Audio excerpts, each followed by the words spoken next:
I'm here with Sam Whittingham, a four-time winner of NAHBS awards.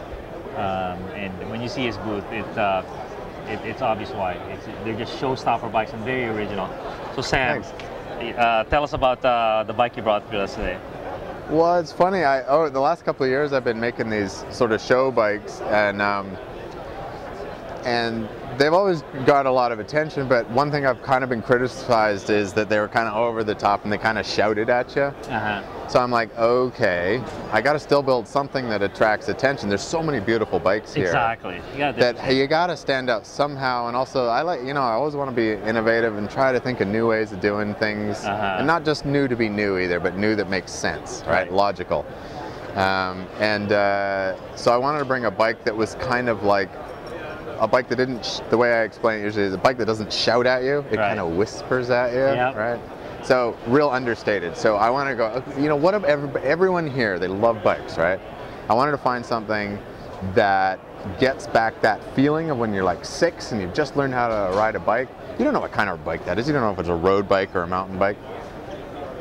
But everybody knows they just want to jump on that bike, race to the end of the block, and lay a big ass skid. Right? Exactly. I mean, let's face it. Everyone here is trying to, whether they're looking at all kinds of bikes, that's what they're trying to relive. Trying to recreate. Me too, right? Yes. Even in building them. So I wanted to build a bike that kind of captured that feeling of just getting back to the essence of what riding a bike is. Right. Simple, understated.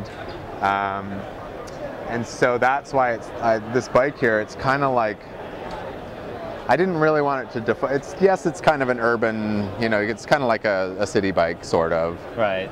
But I didn't want it to be like all cruiser chopper style. I wanted it to feel a little aggressive. You could jump off some curbs. It's got a coaster brake with a 2-speed kickback hub, Sturmey Archer. So you still got your gears and your brakes and you can, all that kind of stuff.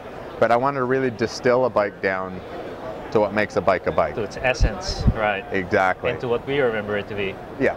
Yeah. And get rid of, and I also thought, like a lot of people think, oh, the track bike is the simplest thing going. Well, yeah, it is, but you still got all these exposed bolts and nuts and things that make it still look kind of clunky and complicated, even though it's still simple. So I'm like, okay, how can we take that even further? So just trying to do simple things to integrate and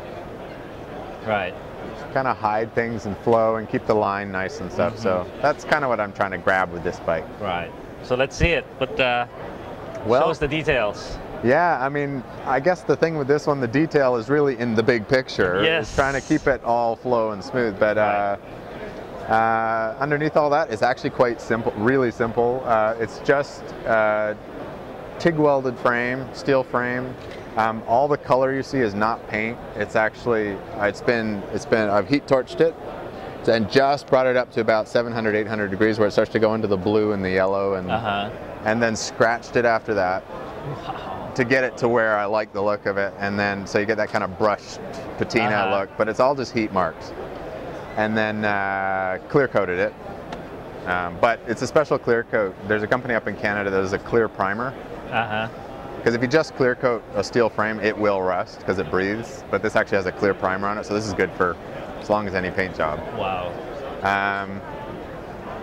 And then leather, it's just, I always like, it's like balance in life. The yin and the yang, the black and the white, the hot and the cold, all that kind of stuff. So a bike and a stainless bike is quite a cold and a hard thing. So that's where you get the heat marks, bring out some warmth, and the leather to bring back the warmth. So you get that balance, hopefully a nice balance of the two. Right.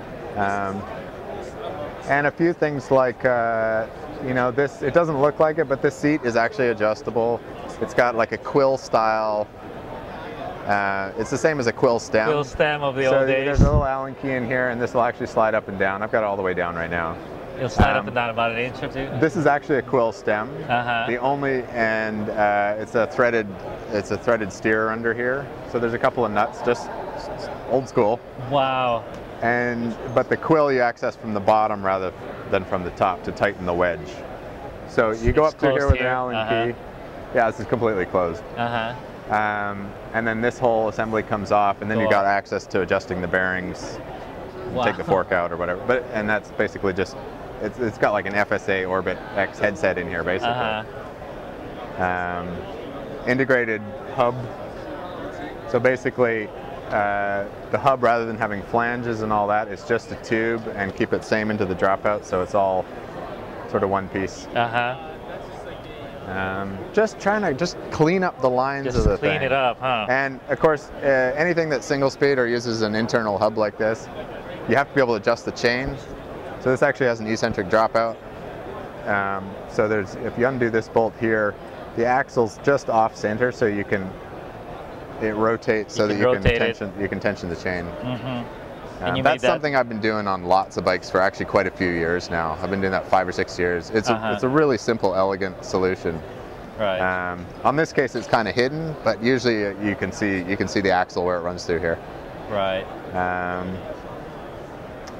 Yeah, that's amazing.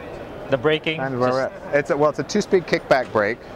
So if you kick back, it's a Sturmey Archer makes these. It's kind of like the old Bendix. If you kick back a little bit, you change gears, so you got a high and a low.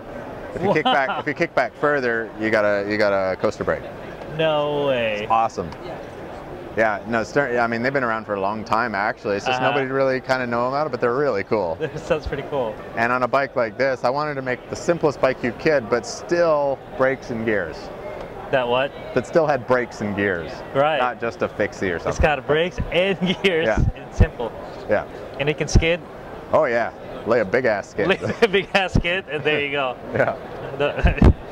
It's yeah, I mean, you could certainly, you could stick some NAHBS on this and turn it into a real fun 29er kind of. That's true. Yeah. It's amazing, and that's like the geometry on this is kind of halfway between like a street dirt jump kind of hardtail mountain bike and cruiser kind of, but it's pretty aggressive geometry. It's built to like wheelie off some curbs, and that was the whole thing. It's like, yeah, big wheels, and yeah. That's unbelievable. It flows so well, but as you get into the thought and the details, it's all there. Right on. It's amazing. Well, cool. Thank you, Sam, for Thanks. showing it to us. Okay.